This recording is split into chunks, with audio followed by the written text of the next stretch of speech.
Assalamualaikum warahmatullahi wabarakatuh. Alhamdulillah hari ini terlintas di dalam otak pikiran ni nak share berkenaan dengan deep fryer. Ramai di luar sana saya rasa player ayam goreng yang menggunakan deep fryer, gas deep fryer, dah tahu berkenaan dengan benda ni. Tapi saya nak share ni adalah untuk player-player yang baru, yang masih lagi baru berkecimpung di dalam bidang fried chicken ataupun ayam goreng. Tak kisahlah buka restoran ke, berniaga tepi jalan ke, tak kisah. Cumanya saya nak share deep fryer ni kita nampak mudah, memang mudah dikendalikan kalau kita betul-betul faham dan kita betul-betul tahu macam mana nak kendalikan benda tu, SOP lah. Okey, deep fryer, pengalaman saya yang tak seberapa ni, bila deep fryer yang kita tak digunakan dalam tempoh masa yang lama, dia akan menyebabkan intake gas yang di belakang tu akan tersumbat disebabkan oleh serangga masuk, buat sarang ataupun mati di dalam tu. So untuk elakkan daripada benda tu berlaku, harus kita cover dia punya intake di belakang tu supaya tak ada serangga yang boleh masuk. So apa yang berlaku hari ni saya nak share. Kita servis satu deep fryer yang second hand, baru lagi, dia kata dia baru guna sekali, tapi bila kita test run, dia tak boleh keluarkan api yang cukup. Dan apa yang berlaku, kita terpaksa buka dan servis semua sekali, semua part di dalam deep fryer tu. Bila kita dapati di dalam tu, intake dia bukan hak di depan tu, di dalam tu, bahagian dalam, bahagian hadapan ada satu lagi saluran nak ke bahagian api ataupun bahagian percikan api tu lah.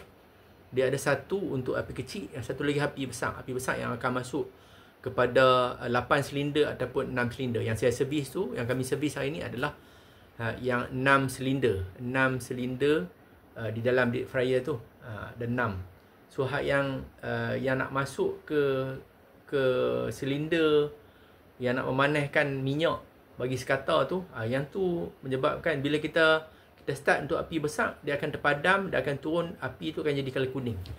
Itu yang berlaku lah. Benda tu simple, nak servis, nak buka tu simple, tapi kalau orang tak tahu, dia jadi susah lah. Itulah tip yang saya nak share. So kena pastikan kita punya deep fryer tu, kalau kita tak guna terlalu lama, ataupun deep fryer kita tu terlampau lama, ambil masa lama untuk dipanaskan, untuk memanaskan api tu, memanaskan minyak tu, dia ambil masa lama. Dia sepatutnya dia tak akan lebih daripada setengah jam, dia cukup panas dah. Kalau api dia cukup, api sepatutnya di dalam tu, tengok dalam video saya ada bawa upload video di dalam channel. Kamu tengoklah, saya kongsi tip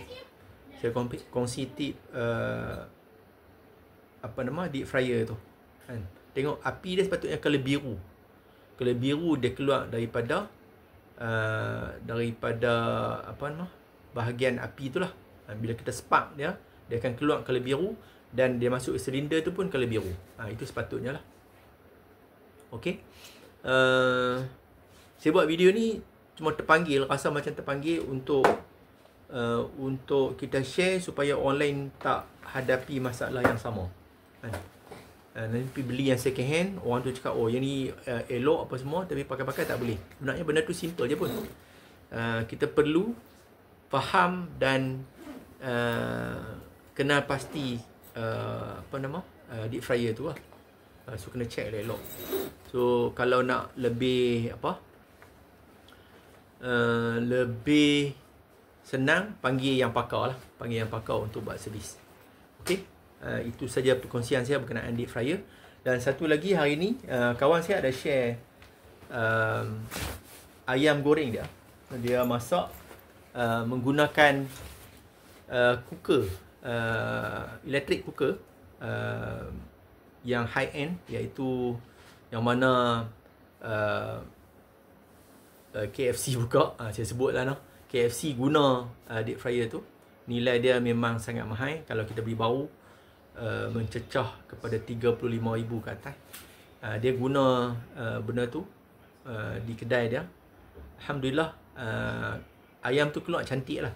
Masak sekata, isi dalam cantik.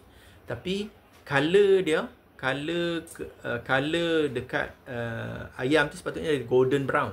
Nanti saya akan upload satu lagi gambar ayam yang patutnya keluar kalau kita gunakan deep fryer yang high end ni. Deep fryer yang gunakan elektrik ataupun cola, dalam bahasa KFC dia panggil cola. Cola, sepatutnya ayam tu akan keluar, kalau setting dia cantik, color dia cantik, dia akan keluar cantik. Kemungkinan saya cuma bagi tahu dia, kemungkinan campuran di dalam tepung dia tu tak betul lah. Sepatutnya tepung tu dia akan dia masak akan menjadi color tu golden brown lah. Dia sepatutnya keluar dengan golden brown. So harus kita tahu apa ingredient yang sepatutnya masuk di dalam tepung tu lah. Jangan main bubuh je, main letak je letak ikut suka apa yang kita nak letak dalam tu, dan akhir sekali keluar satu keputusan ataupun satu kualiti yang tak sedap mata memandang. So itu sajalah. So elok, sebab kita nak buat nak jual ayam tu dalam jangka masa yang panjang, dan kita nak ada profit, dan kita nak ada orang repeat. Bila orang tak repeat, yang tu jadi isu kepada kita punya bisnes lah. Itu saja daripada saya. Terima kasih. Kalau jika ada orang yang lebih arif, lebih pandai berkenaan dalam bidang ayam goreng ni, boleh share tip di dalam ni untuk kita kongsi bersama, supaya orang di luar boleh mendapat manfaat dan mereka tak buat benda-benda yang salah lah. Itu sajalah. Terima kasih. Assalamualaikum warahmatullahi wabarakatuh. Selamat beramal.